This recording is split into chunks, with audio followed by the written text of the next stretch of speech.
the timid entity unsettling noises from another realm.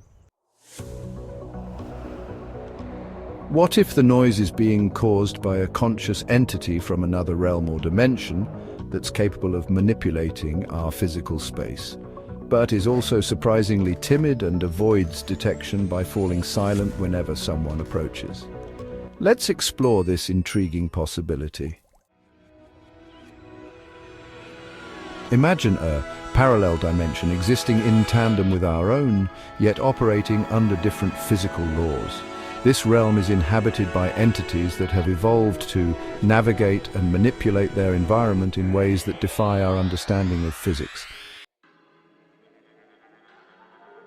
The timid entity's presence in our dimension is marked by its ability to manipulate physical objects and structures.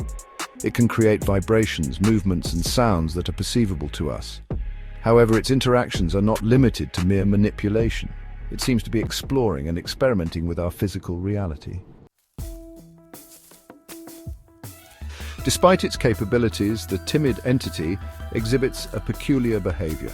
It falls silent and ceases its activities whenever someone approaches. This suggests that the entity is aware of human presence and is intentionally avoiding detection. The timid entity's consciousness is a crucial aspect of its behavior. Its ability to perceive and respond to human presence suggests a level of self-awareness and intelligence. The existence of the timid entity and its behavior have far-reaching implications for our understanding of the universe and its many mysteries. Some possible speculations include interdimensional communication, multiverse theory, and the relationship between consciousness and reality.